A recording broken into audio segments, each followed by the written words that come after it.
முதுமையை தடுக்க. முதுமை என்பது வாழ்வின் ஒரு கால கட்டமாகும். அனுபவமும் முதிர்ச்சியும் கொண்ட இந்த பருவத்தில் உடலானது பலமிழப்பது இயல்பான ஒன்றுதான். முதுமை காலத்தை இனிமையாக இளமையாக கொண்டு செல்ல சித்தர்கள் கூறும் நல்லொழுக்கங்களை பற்றி காண்போம். முதுமையை வென்று என்றும் இளமையுடனும் ஆரோக்கியத்துடனும் வாழ சில ஆரோக்கிய நடவடிக்கைகளை கடைப்பிடித்தாலே போதுமானது. முதுமையில் ஏற்படும் குறைபாடுகளையும் அவை ஏற்படாதிருக்க என்ன செய்ய வேண்டும் என்பதையும் வந்தபின் எப்படி தீர்ப்பது என்பது பற்றியும் விரிவாக அறிவோம். மேலும் முதுமையில் ஏற்படும் பார்வை குறைபாட்டை களைய சித்த மருத்துவத்தில் கூறியுள்ள மருத்துவ முறைகளை காண்போம். கண், மூக்கு, காது, வாய், மெய் ஆகிய ஐம்பொறிகளில் கண்தான் முதல் உறுப்பாகும். இந்த கண்களில் முதுமையில் பார்வை குறைபாடு ஏற்படும். தெளிவுற வெளியாய் நிற்கும் தீங்கில்லை 35. ஒளியற புகைந்து சற்றே ஒதுங்கிடு 45.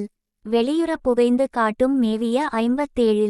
களியுற விருளுங் கண்டாய் ஆண்டது 100 தாமே. நாகமுனி நயனவிதி. முதுமையில் கண்கள் கூசும். பார்வை புகைந்து காணப்படும். கிட்ட பார்வை ஏற்படும். கண்கள் பிரகாசமில்லாது மங்கி போய்விடும். கண் ஒளி குறையும். பொருள்கள் சரிவர தெரியாமல் சந்தேகத்தை உண்டு பண்ணும். முதுமையில் ஏற்படும் கண் சம்பந்தப்பட்ட குறைபாடுகளை நீக்கி ஒளி பெறுவதற்கு சில நடைமுறைகளை தொடர்ந்து பின்பற்றினால் முதுமையிலும் கண் பார்வை தெளிவாக தெரிய வழி செய்யலாம். பற்களை தினமும் காலையில் ஆல், வேல், பலா இவற்றுள் ஏதேனும் ஒன்றின் குச்சியை கொண்டு துலக்க வேண்டும். அல்லது இதன் பொடி கலந்த பற்பசைகளை பயன்படுத்தலாம். வாயை நன்கு சுத்தமாக வைத்துக்கொள்ள வேண்டும். இரவு உணவுக்கு பின் கை, வாய் இவற்றை கழுவிய பின் ஒவ்வொரு கண்ணிலும் 3 துளிகள் சுத்தமான நீர்விட்டு இமைகளை மென்மையாக தேய்த்து சந்திர தரிசனம், நிலவை பார்த்தல் செய்தல் மிகவும் நல்லது. வாரம் 2 முறை தலைக்கு. வாரம் 2 முறை தலைக்கு எண்ணெய் தேய்த்து குளிப்பது நல்லது. இதனால் கண் நரம்புகள் சூடு குறைந்து பார்வையை தெளிவு பெறச் செய்யும். முதுமை காலத்தில் கண்டிப்பாக தலைப்பாகை, செருப்பு அணிந்து நடத்தல் வேண்டும். இரவு படுக்கைக்குச் செல்லும் முன் உள்ளங்கால்களில் பசுநெய்யை நன்றாக தேய்த்து அரிசி தவிட்டை நன்றாக அதன்மேல் தடவி பின்பு பாதங்களை பருத்தியினாலான துணி வைத்து கட்டிவிடவும். விடியற்காலையில் எழுந்தவுடன் கட்டை அவிழ்த்து 2 பாதங்களையும் குளிர்ந்த நீரால் கழுவ வேண்டும். இவ்வாறு செய்து வந்தால் முதுமையில் உண்டாகும் கண் சம்பந்தப்பட்ட கோளாறுகள் நீங்கும். உணவு முறை.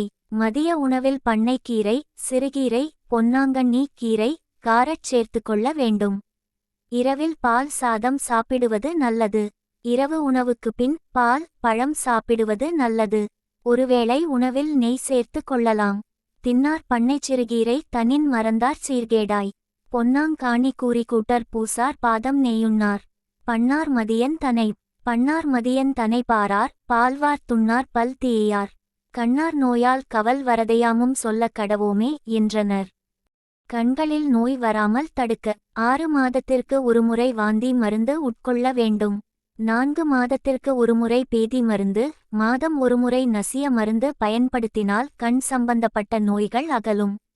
பித்தத்தை அதிகரிக்கும் உணவுகளை தவிர்க்கவும். மலச்சிக்கல் இல்லாமல் பார்த்து கொள்ள வேண்டும். உச்சி வெயிலில் அலையக்கூடாது. வாய்ப்புண் வருவது மிகவும் சாதாரண விஷயம்தான். ஆனால் அதை கவனிக்காமல் விட்டாலோ அடிக்கடி வந்தாலோ பிரச்சனை பெரிதாகிவிடும். தொடக்கத்தில் உதடு, கன்னம், நாக்கு, அன்னம் ஆகிய பகுதிகளில் கடுகளவு தோன்றும் கொப்புளங்கள் சில நாட்களில் உடைந்து உளுந்து அளவுக்கு குழிப்புண்களாக மாறி வலியை ஏற்படுத்தும். சாப்பிடும்போதும் பேசும் போதும் வலி அதிகமாகும். கழுத்தில் நெறிகட்டும், காய்ச்சல் வரும், உடல்வலி, தலைவலி என தொல்லைகள் தொடரும். யாருக்கு வரும்? குழந்தை முதல் முதியோர் வரை இது எல்லோருக்கும் வரலாம். பொதுவாக ஊட்டச்சத்து குறைபாடு உள்ளவர்களுக்கு வாய்ப்புண் வரும் வாய்ப்பு அதிகம். அடுத்து நோய் எதிர்ப்பு சக்தி குறைவாக இருப்பவர்களுக்கும் இரைப்பையில் புண் உள்ளவர்களுக்கும் இதன் தாக்கம் அதிகம். தவிர வெற்றிலை, புகையிலை, பான் மசாலா போடுபவர்கள், புகை பிடிப்பவர்கள், மது அருந்துபவர்கள், நீரிழிவு நோயாளிகள் ஆகியோருக்கு அடிக்கடி வாய்ப்புண் வரலாம். எந்த நேரமும் வேலை வேலை என்று பரபரப்பாக இருக்கிறவர்களுக்கும் மன அழுத்தம் உள்ளவர்களுக்கும் வாய்ப்புண் மீண்டும் மீண்டும் வந்து தொல்லை கொடுக்கும். காரணம் என்ன? நீண்ட நாட்களுக்குச் சரிவிகித உணவை சாப்பிடாதவர்களுக்கு இரும்பு சத்து, ஃபோலிக் அமிலம், வைட்டமின் B6 மற்றும் B12 குறைபாடு ஏற்படும்.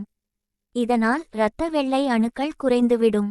இதன் விளைவாக உடலில் நோய் எதிர்ப்பு சக்தி குறைந்து வாய்ப்புண் வரும். ஆண்களை விட பெண்களுக்கு இந்த தொல்லை அதிகம். காரணம், பெண்களுக்கு மாதவிடாய் காலங்களில் ஹார்மோன் மாற்றங்கள் ஏற்படுவது இயல்பு.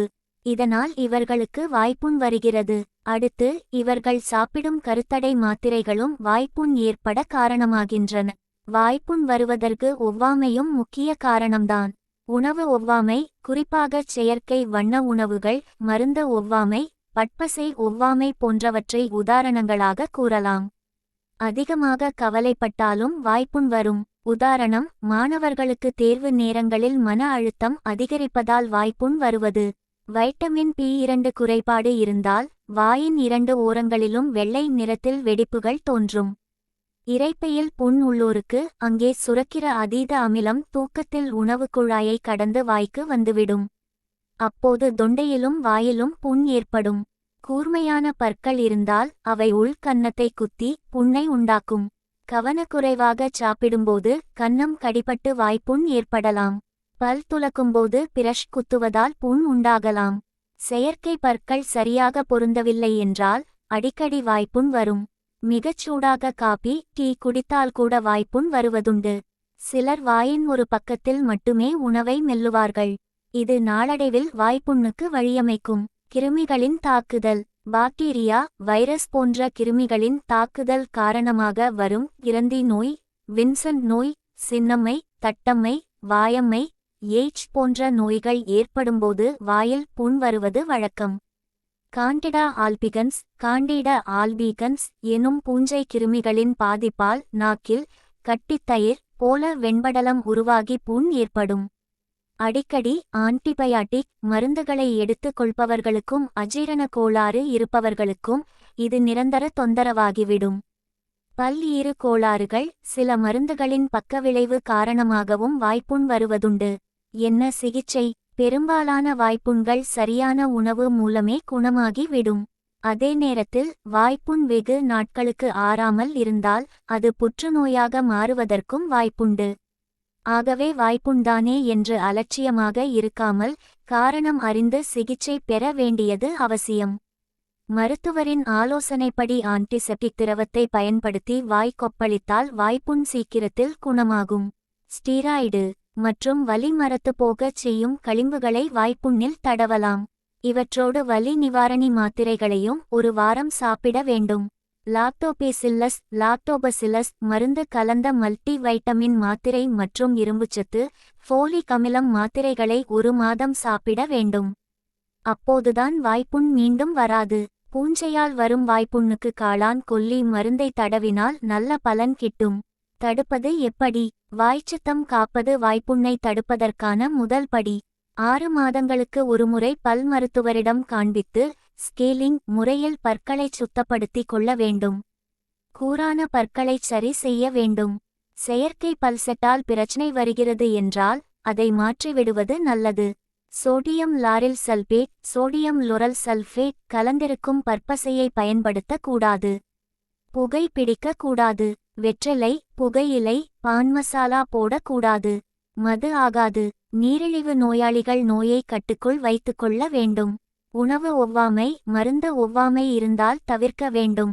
எந்த உணவு முக்கியம்? பால், தயிர், முட்டை, இறைச்சி, ஈரல், மீன், நண்டு, கீரை, பச்சை இலை, காய்கள், வெல்லம், தேன், பேரீச்சை, முளை கட்டிய பயறுகள், கொண்டை கடலை, பச்சை பட்டாணி, கோதுமை, கேழ்வரகு, சோயாபீன்ஸ், தக்காளி, முருங்கைக்காய், சுண்டைக்காய் ஆகியவற்றை அடிக்கடி சாப்பிட்டால் ஊட்டச்சத்து குறைபாடு காரணமாக வாய்ப்புண் ஏற்படுவதை நிச்சயம் தடுக்கலாம்.